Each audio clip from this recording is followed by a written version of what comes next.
What's up everyone, OJ here. Welcome back to another Nintendo Switch and RPG news video. Today we've got a bunch of great topics for you guys. Before we get into that, please make sure you hit that like button, subscribe if you're someone new, and click that notification bell to get my videos first. Now we're starting off with the big topic for the day, and that is the Legend of Zelda Breath of the Wild sequel. We've got some new patents that show off some different gameplay mechanics that were not available in the original Legend of Zelda Breath of the Wild. Now, one thing to note here, guys, these are just patents and they're not confirmed to be in the next Zelda game, but based off of these patents, we can kind of get an idea of what Nintendo's planning for some of the new abilities that Link will have. Now, throughout this segment of the video, I'm going to be showing you guys various different patents that show off different things, from Link being able to shoot arrows in multiple different directions to Link being able to shoot arrows in the air, basically diving and on his back in different positions.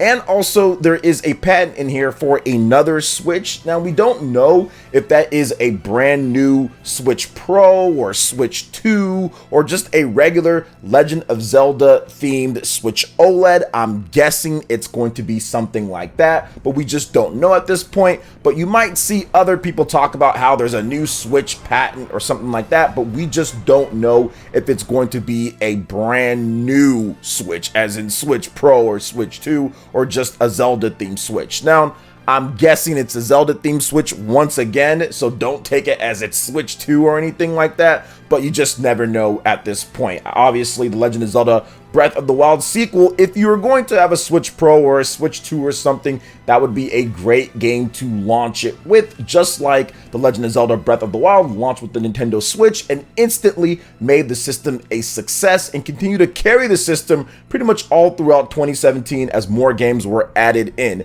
But here's what I like about these patents and what Link could potentially be doing in the Legend of Zelda Breath of the Wild sequel. It gives you more options, more variable combat degree difficulty. There's all sorts of cool things that you can do with this, especially with the whole gliding aspect. Link being able to kind of like nosedive, being able to go on his back, being able to kind of turn and twist around. That opens up way more gameplay possibilities and just more potential fun. The Legend of Zelda Breath of the Wild was one of the games that let you play around to the millionth degree with the physics and what you can do with the weapons and what you can do with the enemies. So if you still have what you had before with the Sheikah Slate and other things, then you add on top of it aerial types of combat and even like this brand new flying mechanism where Link can do different things. It just creates a whole new way and more possibilities that people are just going to be able to have fun with for years down the line. Just like still to today, people still play around with The Legend of Zelda Breath of the Wild and find new ways to do different combat stuff, glitch the game, do all sorts of things. So this is definitely exciting for Legend of Zelda fans, and we don't have too much longer now here. I do think that Nintendo will be giving us an update on The Legend of Zelda Breath of the Wild sequel at a September Nintendo Direct or very soon. So what do you guys think about this new patent here for these different moves that Link can do? And what do you think about a potential new Nintendo Switch model, a Zelda OLED, a Switch Pro, Switch 2? What do you guys think this could possibly be? Or is it nothing at all? Let me know in the comment section below. All right, and moving on to the next topic here, guys. CyberPunk 2077. We've got an announcement of a brand new expansion and details. So CD Projekt Red has announced CyberPunk 2077 expansion Phantom Liberty will launch in 2023 for the PlayStation 5, Xbox Series, PC, and Stadia. Phantom Liberty will introduce a new cast of characters who protagonist V will come into contact with inside a new location within Night City. Hollywood star Keanu Reeves will also reprise his role as rebel rocker Johnny Silverhand. Johnny Silverhand is coming back, and so am I, Reeves said in a video. Get ready for Phantom Liberty, the upcoming expansion for Cyberpunk 2077. It's awesome to be playing the role of Johnny, and I hope you're excited to see him rock it out once more in the dark future. Keep an eye out for more info, and I'll see you again in Night City. CD Projekt Red also shared more information about Cyberpunk 2077's Edge Runners update, or patch 1.6, which introduces equipable items for the Cyberpunk Edge Runners anime to the game, including a jacket worn by anime protagonist David Martinez and a shotgun used by another character from the show. The update also adds various new features to the game, including a clothing transmog system, cross-platform progression, playable roach race minigame, arcade cabinets, and more. It will also be the last update supported by the PlayStation 4 and Xbox One systems. Now, CyberPunk 2077 is available now for the PlayStation 5, Xbox Series, PlayStation 4, Xbox One, PC via Steam, Epic Game Store, and GOG, plus Stadia. So this is interesting to see that they're actually rolling out some cool updates for CyberPunk. This is one of the biggest debacles that we've seen in gaming in the modern era, and rightfully so, based on some of the stuff that CD Projekt Red said and what's going on. But it seems like there's been a nice bounce back for this game. People are now happy with the content and what they've done, the updates to the game. It looks like it's running a lot better on the PlayStation 5 and Xbox Series. Seems like the bugs have been fixed up a bit too. Not everything, obviously it's not perfect, but they've done enough to keep the fans happy. And although heavily discounted, the game continues to still sell and people are still getting content that they want out of this game, and it seems like this is going to be pretty cool. Now, I haven't really brought myself to really just kind of go through and play it. I do have the game on PlayStation 5 and also on Xbox Series, so maybe I'll wait for all the updates and everything, and one of these days I'll get back to it. I did buy the Xbox Series version a while ago for like $5. It was very cheap. I got a nice little box and everything, so maybe I'll get back to it, maybe I won't. CyberPunk just kind of burned me at the beginning, but it's good to see that they didn't give up or quit on it, and there's more content, and fans generally seem to be happy at this point in terms of what they're adding and what they've done with the game. So that's obviously a good thing, right? So what do you guys think about CyberPunk 2077, the Phantom Liberty expansion, and the updates coming to the game? Let me know in the comment section below. All right, we got a brand new side scroller announcement for all platforms here. So publisher Apogee Entertainment and developer Matt Black Studio have announced Lucid, a Metroidvania slash side scrolling action platformer coming to PlayStation 5, Xbox Series, PlayStation 4, Xbox One, Nintendo Switch, and PC via Steam in 2024. So they decided that they needed to announce the game 2 years ahead of time. Very interesting. So Lucid presents a heartfelt adventure in a crystalline fantasy. Venture across a massive overworld, solve challenging puzzle dungeons, and conquer white knuckle combat to unlock powerful new abilities, revealing more secrets in previously explored areas. Tightly tuned for the platforming perfection, Lucid embraces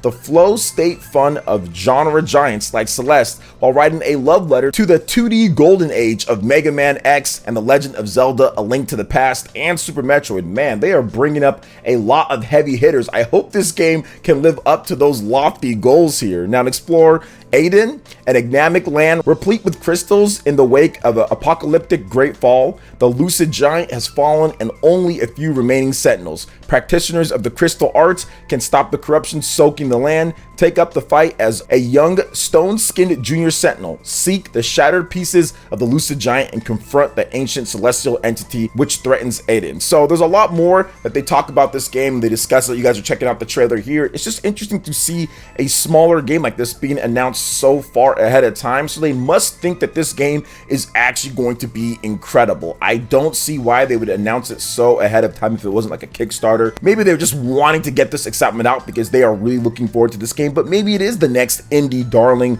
like a Celeste or like a Shovel Knight. Who knows until we actually play it. Metroidvania is a great franchise to kind of get into that. We've seen games like Dead Cells and also Hades come into the fray and have really good success in their respective genres in terms of what they do. So maybe this game can be that for many people out there or for the indie development scene. So interesting either way when it comes to the announcement. But what do you guys think about this game Lucid, coming out for all platforms in 2024 with some interesting art here? The guy's bald. He looks kind of cool. Has a nice little fluffy like Leon S. Kennedy Resident Evil 4 jacket too, so that's awesome. But what do you guys think about this game? Let me know in the comment section below. All right, and moving on to the next topic here, guys. We've got some new details and information on Dragon Quest Treasures for the Nintendo Switch. So publisher and developer Square Enix and the developer Tose have released new information and screenshots for Dragon Quest Treasures, introducing monster recruitment, forts, and more. In Dragon Quest Treasures, you take control of siblings Eric and Mia, who are transported to Draconia, a mythical land full of hidden treasures and populated by multitudes of monsters. If you're to have any hope of finding treasure, you'll need to enlist the help of the locals. Luckily for you, many monsters are more than willing to team up and let you put their unique abilities to good use. you can recruit monsters. Monsters roam the floating islands of Draconia, and they're known to attack hopeful treasure hunters on the lookout for loot. Once defeated in battle by Eric and Mia, however, some monsters may take a shine to the siblings and ask to join the gang. Not only can these monsters help you locate treasure, they'll also prove their worth on the battlefield as well. As your team grows in number, so too will your aptitude for adventure. Here's how to add new recruits to your gang. A monster draws near. After you defeat it, you might just see a message informing you that the monster has been scouted. Back at the base, you can view a list of all the monsters you've managed to scout during your forays into Draconia. They may want to join Eric and Mia's gang, but these monsters won't do so for nothing. Once you've received items they require though, they'll happily sign up as official members. Each monster you recruit will be given a rating indicated by the color of the frame around its portrait. These frames can be bronze, silver, gold, or rainbow colored. Monsters with a rainbow frame are the rarest and also the most difficult to recruit. Now, before you bring a monster into the gang, you can view its attributes, resistances, traits, favorite treasures, abilities, and more to make sure it's right fit for you. Some aspects like resistances and treasure capacity are the same for all monsters of a species, but each monster is also unique in certain ways. Now, some monster species can carry more treasure than others, and each one has a different area of expertise. So if there's particularly type of a treasure you're after, or a certain area you want to explore, try switching up your party to see what's possible.